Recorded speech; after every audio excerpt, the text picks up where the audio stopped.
wassalamu ala asyrofil anbiya'i wal mursalin wa ala alihi wa sahbihi ajma'in. Asyhadu an la ilaha illallah wahdahu la syarika lah wa asyhadu anna Muhammadan abduhu wa rasuluhu la nabiyya ba'dah. Allahumma shalli wa sallim wa barik ala sayyidina Muhammadin wa ala alihi wa sahbihi ajma'in. Amma ba'du. Rabbi shrah li sadri wa yassir li amri wahlul 'uqdatam min lisani yafqahu qawli. Para hadirin jamaah tarawih dan sholat isya, lebih dahulu marilah kita panjatkan puji dan syukur kehadirat Allah Subhanahu wa taala.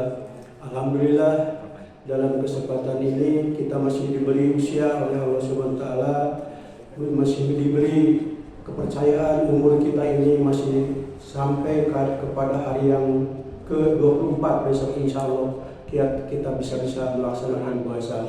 Mudah-mudahan segala amal yang telah kita laksanakan pada waktu-waktu yang lalu mendapat pahala dari Allah Subhanahu wa taala. Amin ya Allah ya rabbal alamin. Dan mudah-mudahan kita diberi umur sampai kepada menyelesaikan puasa ini.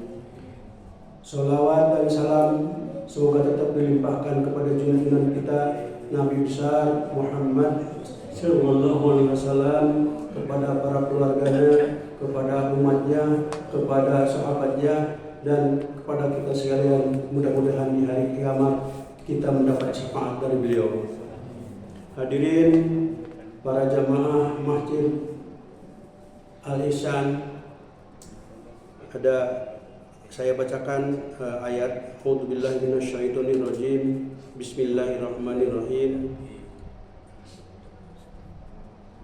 Wala tubashiruhunna wa kuntum aqifuna fil masajid tilka hududullahi fala taqunaha kadzalika yubayyinullahu ayati lin-nasi la'allahum yattaqun. Artinya kurang lebih, janganlah kalian menyampuri mereka atau istri-istrimu ketika kalian sedang iktikaf di masjid. Itulah ketentuan-ketentuan Allah dan jangan coba-coba melanggarnya. Seperti itulah Allah menjelaskan ayat-ayatnya bagi manusia agar mereka bertakwa. Ayat 187 surat Al-Baqarah ini selalu dijadikan rujukan utama para ulama, antara lain Ibnu Hajar Al-Asqalani ketika membahas iktikaf. Namun sebahagian ulama lain seperti Imam Abu Muhammad bin Al-Husain bin Mas'ud Al-Baghawi dalam pembahasannya iktikaf merujuk kepada ayat yang artinya aku atau Allah telah memerintahkan kepada Nabi Ibrahim dan Ismail, sucikanlah rumahku untuk orang-orang yang tawaf, iktikaf, dan untuk orang-orang yang ruku serta sujud. Secara kebahasaan, iktikaf artinya berdiam diri pada sesuatu. Adapun iktikaf dalam terminologi fuqaha mazhab Imam Hanafi merumuskan bahwa iktikaf adalah berdiam di masjid yang dipergunakan untuk berjamaah, disertai dengan berpuasa serta niat iktikaf. Jadi masjidnya dipakai iktikaf di masjid yang jami istilahnya. Fuqaha mazhab Imam Malik merumuskan bahwa iktikaf adalah berdiam di masjid bagi seorang muslim yang mumayyiz, disertai dengan berpuasa dan menahan diri dan dari persetubuhan selama sehari semalam atau lebih untuk beribadah serta dibarengi niat. Sedangkan fuqaha mazhab Al-Syafi'i merumuskan bahwa iktikaf adalah berdiam diri di masjid bagi seseorang disertai niat.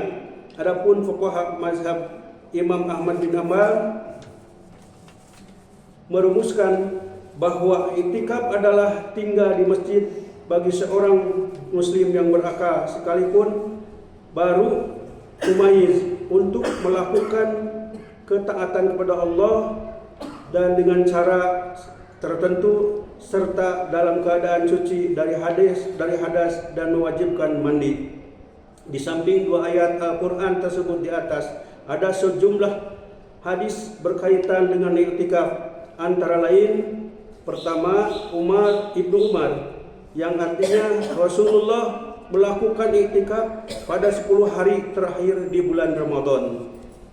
Kedua, informasi dari Aisyah istri Rasulullah mengatakan, sesungguhnya Nabi SAW selalu melaksanakan iktikaf pada 10 hari terakhir Ramadan sampai wafat, dan setelah itu para istri beliau juga melakukan iktikaf. Yang ketiga, Abu Hurairah juga menginformasikan, sesungguhnya Rasulullah Shallallahu Alaihi Wasallam selalu melaksanakan iktikaf pada 10 hari terakhir bulan Ramadan sampai beliau kembali ke hadirat Allah yang Maha Agung dan mulia. Jadi kita masih punya kesempatan beberapa hari lagi untuk melaksanakan iktikaf.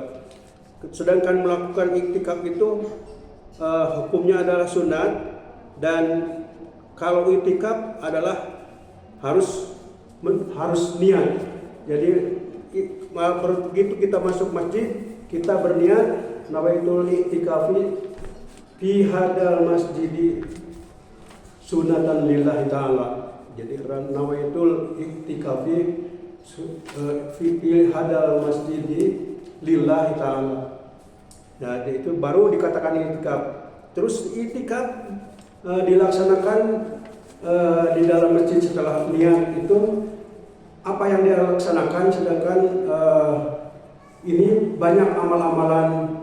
Yang pertama yang kita suka laksanakan di sini tadarus Al-Quran, terus sholat hajat, sholat tahajud, itu terus terakhir adalah kita memperbanyak doa, terutama dalam 10 hari terakhir ini, yang kalimatnya adalah Allahumma innaka afuwwun karim tuhibbul afwa fa'fu anna. Nah, ini mudah-mudahan kita masih diberi usia oleh Allah Subhanahu wa taala, kita dapat melaksanakan amal-amal ibadah lainnya sampai akhir kita bulan Ramadan ini. Rupanya sekian yang dapat sampaikan. Mudah-mudahan ada guna dan manfaatnya. Billahi taufiq wal hidayah. Assalamualaikum warahmatullahi wabarakatuh.